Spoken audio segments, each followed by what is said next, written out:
My new channel. ਸਾਰਿਆਂ ਨੂੰ ਸਤਿ ਸ੍ਰੀ ਅਕਾਲ। ਅਸੀਂ ਆਏ ਸੀਗੇ ਅੱਜ ਸਾਡੀ ਹਵੇਲੀ। ਗਾਈਸ ਮਾਮੇ ਨਾਲ ਪੁੱਛ ਚੁਆਉਣੇ ਆ। ਗਾਈਸ ਚੱਕੇ ਦਾ ਮੈਂ ਬੂਹਾ ਖੋਲ ਕੇ ਲੱਗਾ ਹੈਗਾ।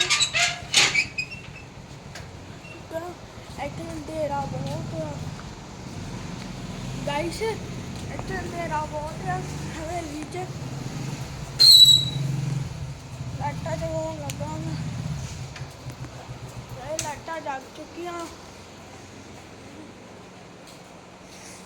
ਤੇ ਗਾਈਸ ਪਹੁੰਚਣੇ ਆ। ਫਿਰ ਪਹੁੰਚ ਕੇ ਫਿਰ ਘਰੇ ਜਾਣਾ।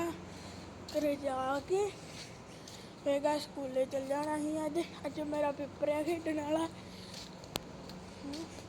ਮੈਨੂੰ ਉਹਨੇ ਕਿਹਾ black pajama, red T shirt, sports boot ਪਾ ਕੇ ਆਉਣੇ ਆ। ਮੈਂ ਕਿਹਾ ਮੈਨੂੰ ਦੀ ਪਾਇਆ ਸਰ। Bye guys.